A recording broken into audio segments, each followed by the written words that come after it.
C'est vraiment une pédagogie par le faire. Nous, on n'est pas là pour faire des apports théoriques, des apports descendants. On est vraiment sur une éducation horizontale, une gouvernance horizontale. Et donc, comment on la pratique ensemble pendant une semaine dans un territoire qui n'est pas le nôtre, en tout cas pas le mien, mais comment les personnes où c'est leur territoire, elles peuvent être partagées et accueillir tout ça. Bienvenue dans ce nouvel épisode de notre podcast. Je suis Noémie, je travaille dans la team de communication d'Alternative européenne. Ce podcast est inspiré par la devise de notre organisation, démocratie, égalité, culture et au-delà de l'État-nation. Chaque épisode est construit pour réfléchir sur ces valeurs fondamentales en explorant des idées, des histoires et des initiatives qui défient les frontières conventionnelles politiques et culturelles et imaginent une Europe plus inclusive et participative. Ces podcasts ouvrent des espaces de réflexion sur les récits et les idées qui se cachent derrière la démocratie, l'égalité et la culture au-delà de l'État-nation. Ici, nous plongeons dans les voies, les expériences et les mouvements qui façonnent l'Europe que nous voulons voir. Une Europe où l'engagement démocratique, la justice sociale, la diversité culturelle et la coopération transnationale ne sont pas seulement des idéaux, mais des pratiques vivantes. À travers des conversations, des réflexions et des témoignages, nous espérons inviter ceux qui nous écoutent à penser de façon critique, à se connecter à travers les différences et à imaginer ce qui est possible quand on dépasse l'État-nation. Ce ne sont pas simplement des sections d'une conversation, ce sont des boussoles pour notre travail, des façons de nous demander dans quelle Europe voulons-nous vivre. Aujourd'hui, je suis avec Clary du collectif français Les Bruits qui courent. Clary est à Palerme pour la School of Artivism organisée par Les Bruits qui courent, Alternative européenne et Fondazione Studio Rizoma. Une semaine de formation, d'expérimentation et de rencontres autour de l'artivisme comme pratique politique. Bonjour Clary, est-ce que tu peux te présenter brièvement à nos auditrices ? Donc bonjour Noémie, merci pour l'invitation. Donc je m'appelle Clary, je fais partie du collectif Le Bruit qui court. Ça fait 4 ans maintenant que je fais partie de ce collectif et je monte plein de projets en son sein. Moi je suis donc créatrice sonore, je fais de la musique à côté du collectif et je fais aussi beaucoup donc de coordination, de gestion de projet et de mobilisation. Merci. Les Bruits qui courent est né en 2021 dans quelque chose qui manquait en fait dans les formes classiques de l'engagement militant. Et la réponse que vous avez trouvée, c'est l'art et donc l'artivisme. Donc c'est quoi l'artivisme ? Et en quoi l'artivisme est-il une forme d'action démocratique ? Est-ce que créer une performance, organiser un happening ou chanter dans la rue, c'est une manière de faire politique autrement ? Donc oui, alors je vais essayer de répondre un peu dans les questions dans l'ordre. Donc l'artivisme, c'est vraiment une contraction entre art et activisme. C'est vraiment un néologisme qu'on a fait et on a assemblé les deux. Donc c'est pas du tout nous qui l'avons inventé, c'est né dans les années 1980. Et l'artivisme, on le différencie vraiment nous au sein du Bruit qui court de l'art engagé. Donc c'est vraiment deux pratiques différentes. Nous, l'artivisme, c'est vraiment de l'activisme et on a utilisé l'art, et j'utilise bien le mot utiliser, on fait pas de l'art. On utilise des moyens artistiques pour faire de la pédagogie, pour mobiliser des citoyens, pour faire des choses créatives, mais on crée pas forcément une forme d'art. Donc ça, je le rabâche bien parce que s'il y a des artistes qui viennent au sein du Bruit qui court, c'est des processus créatifs qui sont très différents. Donc voilà, et nous, on fait partie de cette action démocratique. On essaye d'aller dans la rue et de mobiliser des personnes à s'engager dans la société démocratique aujourd'hui. Aujourd'hui, on voit qu'on est un peu séparés, que les individus se replient un peu sur eux-mêmes. Et nous, ce qu'on essaye vraiment de faire, c'est de remobiliser, en tout cas, les citoyens et citoyennes à être citoyens, citoyennes dans la cité, dans la ville et dans la France en général. Voilà, donc pour ça, on trouve des moyens. Par exemple, le fait de faire une manifestation, souvent on peut avoir la police et on a une répression policière en France qui est très élevée. Donc comment on fait pour filouter un peu, pour trouver de la joie dans l'espace public, pour trouver de la force collective. Et la joie, c'est pas quelque chose de futile ou de naïf, c'est vraiment quelque chose de fort, mais on y reviendra plus tard. Donc on a décidé de prendre ce qu'on savait faire, danser, chanter, faire de la musique et de l'appliquer avec des sujets politiques. Voilà, et donc tout ça, ça crée vraiment une force collective et on fait ensemble pour un projet et une intention plus grande que nous. Merci. Et donc par rapport à l'école d'artivisme qui nous venons de vivre ici ensemble à Palerme, l'école rassemble des militantes, des artistes et des organisatrices venues de toute l'Europe et de Palerme. Et c'est en soi un espace démocratique assez particulier parce qu'on parle d'un espace démocratique transnational et pas du tout institutionnel. Tu peux nous raconter un peu les projets et les programmes qu'on a pensé de construire ensemble ? Donc l'école de l'artivisme, elle vient aussi à un point qui est important pour nous, où ça fait 3 ans qu'on monte des projets et qu'on teste beaucoup de choses dans l'espace public avec des projets qui ont bien marché et d'autres projets qui n'ont pas marché. Et donc là, on sent qu'on arrive aussi à une période du collectif où on a assez d'outils et d'expériences et de bagages pour pouvoir transmettre tout ce qu'on a expérimenté ces 3 dernières années. Donc l'école de l'artivisme, elle vient vraiment dans cette intention de transmettre tout ce qu'on a appris par le terrain ces 3 dernières années, par l'histoire, par toute une acculturation par rapport à ça. Et donc, on voulait créer ça dans un contexte particulier qui est en dehors de celui de la France, parce que nous, on est très implantés en France, à l'échelle nationale, pas forcément à une échelle territoriale. Et donc, on s'est dit, OK, comment on va plus loin ? Et donc, le programme, il est vraiment pensé comme ça, qu'est-ce que l'artivisme, comment on le définit, quels sont les penseurs et les penseuses, qui sont les personnes qui nous ont beaucoup inspirés, nous, avec le bruit qui court. Donc là, je vais les citer, donc Jay Jordan et Isa Frémo, qui sont 2 personnes qui ont vraiment été des fondateurs et fondatrices de ce mouvement de l'artivisme et qui l'ont vraiment beaucoup pensé et expérimenté et qui nous ont transmis beaucoup de choses. Donc nous, nous tenait à cœur de partir de ce point de vue-là. Et ensuite, pendant une semaine, c'est vraiment une pédagogie par le faire. Nous, on n'est pas là pour faire des apports théoriques, des apports descendants. On est vraiment sur une éducation horizontale, une gouvernance horizontale. Et donc, comment on la pratique ensemble pendant une semaine dans un territoire qui n'est pas le nôtre, en tout cas pas le mien, mais comment les personnes où c'est leur territoire, elles peuvent être partagées et accueillir tout ça. Donc, c'est vraiment pensé là-dedans. Donc le programme, le but c'est de mener une action artiviste, de comprendre un peu les rouages, de voir si c'est facile à réaliser, qu'est-ce que ça vient activer aussi chez nous. Ça peut être les peurs, les joies, et aussi s'il y a des échecs, et qu'est-ce qu'on apprend de ces échecs. Donc c'est vraiment d'expérimenter tout ça, et bien sûr c'est de créer un réseau artiviste européen, transnational. Qu'est-ce que ça veut dire cette échelle ? Comment on la travaille ? Comment on la fait perdurer dans le temps ? Comment on vient casser ses frontières ? Et comment on y trouve une grande richesse ? Et ça va être un peu la surprise aussi de la fin de la semaine pour voir qu'est-ce qui va arriver. Et donc, j'ai dit au début de la conversation que nous, dans ces podcasts d'Alternative européenne, on essaye un peu de parler des 4 thématiques de notre travail chez les Alternatives européennes. Donc, on a parlé de démocratie et activisme. Et donc, maintenant, on va parler plutôt de l'égalité. Comment l'égalité est liée à l'activisme.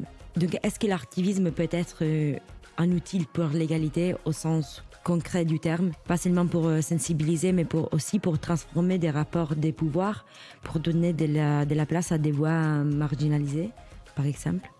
Oui, carrément. Donc nous, c'est vraiment ce qu'on fait et ce qu'on cherche à faire. Je réfléchis plutôt à un exemple pour illustrer, mais donc nous, c'est vraiment ce qu'on fait avec la Magma, où pendant 3 années, on l'a organisé donc à Paris. Et c'est vraiment une déambulation artistique pour la justice sociale et climatique, organisée par des jeunes pour tout le monde, peu importe la tranche d'âge. En tout cas, en cette première année, on a vraiment touché donc notre réseau, qui est plutôt un réseau de personnes assez jeunes. Et ce que ça permettait de faire, c'était de dire que, en tant que jeune, on est capable de se mobiliser sur des sujets et d'organiser des événements d'ampleur, de prendre l'espace public, parce que pendant toute une après-midi, on prend la place et plusieurs places dans l'espace public et on peut porter nos voix sur un sujet. Donc ça, c'est quelque chose de très important pour nous, de comment on montre différentes formes de corps, de comment on fait corps ensemble, comment on s'organise, comment on coopère, comment on discute avec les institutions et tout ça pour vraiment prendre l'espace. Donc l'artivisme, il a vraiment cette forme-là de créer un événement qui n'est pas pour du divertissement, qui est vraiment avec une intention politique derrière et qui est profondément activiste dans le sens où il y a une volonté politique et souvent ce qu'on appelle les CTA, les Call to Action. Donc qu'est-ce que les personnes font ensuite après ce projet pour s'engager ou comment le projet engage des personnes. Et ça pour nous c'est quelque chose de très important auquel on pense à chaque fois qu'on organise quelque chose, peu importe sa forme et voilà. Je veux te poser une question on a parlé tout à l'heure hors du podcast du comment vous êtes solide en tant que collectif, même si vous n'avez pas une lutte vous êtes au service des luttes des autres, en fait. Et donc, est-ce que tu peux parler un peu de comment vous avez construit ça? Et ça veut dire quoi, être au service des luttes? Donc nous, dans le Briquet Court, on est vraiment parti du principe que la joie militante, c'est vraiment un de nos piliers. Et donc, c'est comment on n'est pas en posture de sacrifice quand on est dans la lutte. Et ça, c'est très important parce qu'on pense que la posture du sacrifice, ça veut dire que je pleure pour aller en action, qu'il faut se battre. En fait, c'est pas viable sur le long terme. Ça dure 3 mois et après ça casse, après ça crée des tensions, etc., etc. Alors que le fait de trouver de la joie, du bonheur, du soin dans tout ça, ça crée un réseau de solidarité qui sont très forts. Et ça, c'est très important de le dire. Je reste dans une lutte parce que j'y ai trouvé mes gens. Et j'y ai trouvé mes personnes, et j'ai trouvé les personnes avec qui je voulais construire quelque chose. Et en fait, ça, c'est important de le dire. C'est vraiment l'ADN, en tout cas, du collectif. On reste parce qu'on a trouvé des gens à qui on est attaché, qu'on aime. Et donc, on a envie de faire des choses ensemble plus grandes que soi et plus grandes que nous. Donc ça, c'est quelque chose d'important. Et je pense que la résistance du collectif, elle est là-dedans. Dans le sens où on n'est pas du tout dans de la pureté militante, où on va jamais exclure quelqu'un. Enfin, même si, je sais pas, c'est une personne, quand on est de gauche et militant, et voilà, on pourrait dire, si quelqu'un travaille dans le grand capitalisme, on pourrait ne pas accepter cette personne. Nous, on n'est pas trop comme ça, on est un peu en mode si la personne, elle a des bonnes valeurs et qu'elle veut participer au projet, pourquoi pas, et ensuite, peut-être qu'elle partira du capitalisme, et c'est ce qu'on essaye de faire. Voilà, et bien sûr on est tous très radicaux en interne, ça veut dire qu'on a des valeurs qui sont très profondes, très antiracistes, féministes, queer. On est beaucoup de personnes queer au sein du collectif, voilà. Et donc notre intention, nous, c'est vraiment d'être au service d'une lutte, parce que on n'est pas là pour faire une campagne pour mobiliser sur, par exemple, s'il y a une loi qui va passer, c'est faire du plaidoyer, faire de la stratégie, faire de la grande mobilisation de masse. Nous, on n'en avait pas les capacités avant, peut-être que plus tard on les aura parce qu'on vieillit aussi dans ce collectif, mais en tout cas, on était vraiment comment on visibilise la lutte de façon drôle, de façon légère et surtout compréhensible du grand public. Et nous, ça, c'est vraiment quelque chose qui est important. Par exemple, on a eu un gros sujet sur les banques qui prennent notre argent et qui les investissent dans des projets fossiles et des projets destructeurs. Donc ce qu'on a fait, c'est qu'on a créé une pièce de théâtre qui a tourné à Avignon, qui expliquait où allait l'argent de façon drôle, fun et pédagogique. Et donc ça, après, les personnes, elles sont en pouvoir de faire quelque chose et de faire une action. Donc c'est de montrer un peu les absurdités et de montrer qu'il existe autre chose, donc d'autres imaginaires, d'autres narratifs. Comment on fait pour faire adhérer les personnes à cela. Voilà. Donc ça, c'est un peu tout notre travail qu'on fait par rapport à ça. Est-ce qu'on peut aller plus en détail dans la joie militante? Donc, ça veut dire quoi, mettre la joie dans une culture militante? Qu'est-ce que ça change? Et si ça dépend du contexte où vous travaillez? Donc, vous êtes plutôt basé à Paris ou en France en général. Nous, on fait un travail ici à Palerme. On sera à Palerme pour l'école d'artivisme. Et donc, ça veut dire quoi, amener la joie ici, dans ce contexte-là? Je pense qu'amener la joie militante, c'est quelque chose où on veut dire qu'on veut rassembler et on veut fédérer.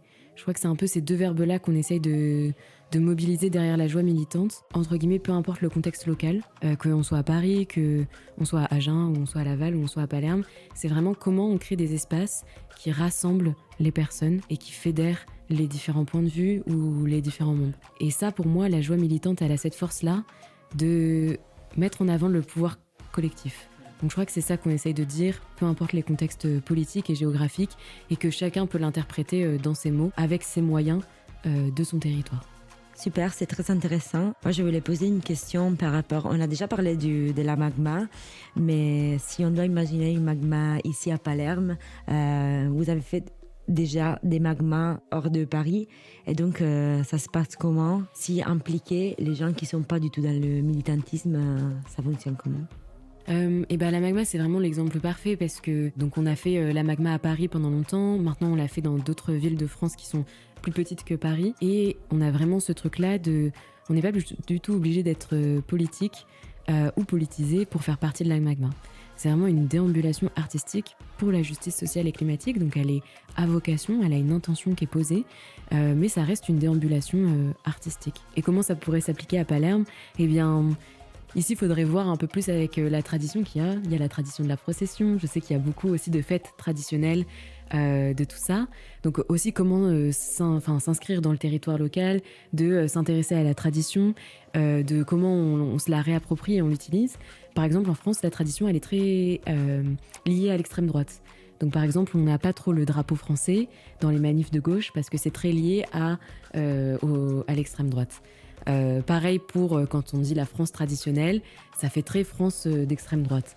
Donc nous, la gauche, c'est comment on se réapproprie notre drapeau, comment on se réapproprie aussi nos traditions et comment on fait ça pour justement se réapproprier ce qui aussi nous appartient. Donc ça, c'est une grosse question, par exemple, dans la gauche.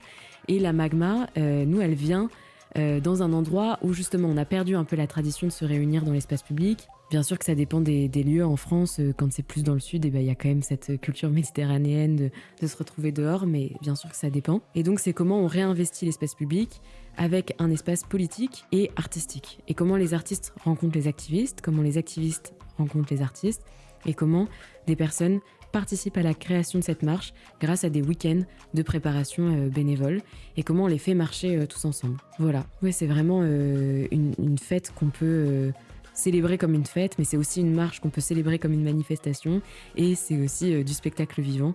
Donc c'est vraiment un mélange de tout ça qui crée surtout un événement commun. Voilà. Et bien sûr, il faut des personnes impliquées dans le territoire pour la monter.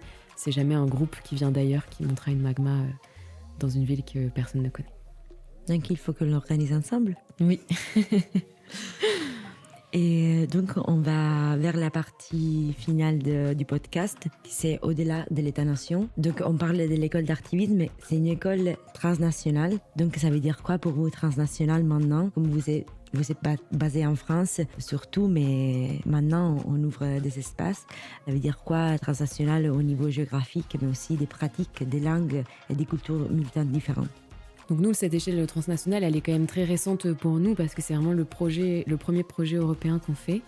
Moi, je la vois vraiment comme une expérience au-delà de l'être transnationale, de comment il y a des localités très précises, avec des vécus très précis dans certaines localités et dans certains territoires qui rentrent en résonance les unes avec les autres. Donc comment la notion de restanza in Palermo, le fait de rester mais de façon active, avec cette volonté-là, comment elle résonne avec moi, mon vécu en France, et de ce que je vis par exemple à Paris, ou de ce que je peux vivre avec cette fuite de certains espaces, de se faire exclure d'un centre. Voilà, donc tout ça, cette notion-là, elle est propre à Palerme, et je la découvre ces dernières semaines avec toi, avec la Escuela di Restanza, et comment moi, elle vient me toucher et elle vient me parler très fort. Donc nous, c'est notre premier projet européen. Donc cette échelle transnationale, on l'avait jamais vraiment pensé avant, parce que déjà, penser l'échelle nationale dans un territoire comme la France, c'est déjà beaucoup, donc d'aller au-delà des territoires. Donc là, qu'est-ce que ça fait de penser donc cette échelle au-delà de la nation? Et moi, ce que j'aime bien voir, et en tout cas sur lequel je me sens très proche là-dedans, c'est comment des localités, des personnes qui vivent dans certains territoires peuvent rentrer en résonance à travers les nations. Donc c'est vraiment comment, par exemple, la notion de restanza, donc ce fait de rester activement dans une ville et de ne pas la fuir, de se battre pour le droit de rester dans l'endroit où on est. Ça, comment c'est propre à Palerme, comment c'est un concept qui a été pensé à Palerme et qui est vraiment décisif ici, et que vous, en tant que jeune, vous pensez avec la Escuela di Restanza à Palerme, comment ça vient me toucher, comment ça vient me parler, et comment ça me permet de mettre des mots sur ce que je vis et que j'aurais jamais pensé comme ça. Et ça, je trouve que c'est la force, en tout cas, de cet échange, de comment une localité qui a une notion un peu précise, ça me fait penser une autre dimension et ça conscientise ce que je vis, moi, en France, dans mon territoire. Voilà, donc ça, c'est pour moi la richesse de l'école de l'artivisme, c'est comment ces personnes qui sont activistes, qui sont artistes, qui sont queer, qui sont plutôt issus de la marge, comment elles ont des vécus qui peuvent être différents en fonction de leur territoire, mais très similaires, car on est sous le même système capitaliste européen. Donc ça, c'est je pense, qui va être très intéressant durant cette semaine. Oui, je suis d'accord. Et merci d'avoir mentionné la Scuola di Restanza. Je trouve que Ça sera un beau échange pour la Scuola di Restanza, de connaître le niveau transnational avec l'école d'artivisme, parce que nous, on est très local, et donc ça peut être une belle occasion. Pour finir, on parle beaucoup de nouveaux imaginaires dans les langages de l'artivisme. Donc l'idée que le récit que nous racontons collectivement ont le pouvoir de changer ce qui semble possible ou impossible politiquement. Toi, quel imaginaire tu voudrais que l'école d'artivisme et plus largement le travail que vous faites chez les bruits qui courent contribue à faire circuler en Europe aujourd'hui? Donc nous, on parle beaucoup de récits, de narration et d'imaginaire. Moi, j'ai eu beaucoup de mal avec ce mot parce que c'était un mot qui était compliqué à définir. On parle d'imaginaire, mais il y a quoi derrière? Qu'est-ce que ça veut dire? Voilà, moi j'ai eu beaucoup de mal dans les 3-4 dernières années à utiliser ce mot-là. Nous, ce qu'on fait, c'est qu'on a différents temps. Donc on a ce qu'on appelle la bataille culturelle, donc c'est justement cette bataille des récits et des narratifs, et la bataille politique. Donc là, c'est plutôt, par exemple, l'année prochaine, on a les élections en France, et donc ça, c'est une bataille politique. Comment on fait pour pas la perdre? Mais sur le plus long terme, on a donc la bataille culturelle, et comment on fait pour transformer petit à petit les imaginaires donc, et les narratifs. Avec l'artivisme, je pense qu'il y a vraiment ce pouvoir-là, et en tout cas, nous, ce qu'on fait, c'est qu'on fait cette bataille culturelle et cette bataille politique pour atteindre une société des liens. Donc ça veut dire une société où il y a cette interdépendance, où on prend soin les uns les unes des autres, et où on se considère, on se respecte, on se tolère, et on peut échanger et retrouver du dialogue. Donc ça, c'est vraiment la stratégie du bruit qui court, c'est comment notre culture et notre ADN, qui est très fort, et c'est pour ça qu'on peut coopérer, qu'on tient, malgré le fait qu'on n'est pas un territoire ou pas un lieu, comment notre culture, elle alimente des actions où on peut, des actions politiques, de la formation, des événements, comment elle alimente cette bataille culturelle et politique pour atteindre cette société des liens. Et c'est ce qu'on fait avec la Scuola di Restanza et l'école de l'artivisme, c'est comment on crée des liens donc, entre ces personnes de l'école, créer des liens avec notre territoire, et comment ces liens, grâce, on l'espère, à une culture forte, comment on les fait perdurer dans le temps. Comment ils ne sont pas juste éphémères, mais comment ils restent. C'est tout pour l'épisode d'aujourd'hui. Un grand merci à Clary et au collectif Les Bruits qui courent pour cette conversation très inspirante et pour tout le travail ici à Palerme. Je vous invite à lire un article que nous avons publié dans le numéro 9 du magazine d'Alternative européenne, un article de Maxime Olivier, cofondateur du collectif. Il s'appelle Artistic Activism to Reshape Our Democracy by and for Youth. On reviendra bientôt avec une nouvelle invitée et une nouvelle conversation pour continuer à tisser ensemble démocratie, égalité, culture et vision au-delà de l'État-nation. Si vous voulez suivre les travaux du bruit qui court, vous le trouvez sur Instagram. On peut partager les liens dans la bio. En attendant, prenez soin de vous et à bientôt. Merci encore à Clary. Merci Noémie.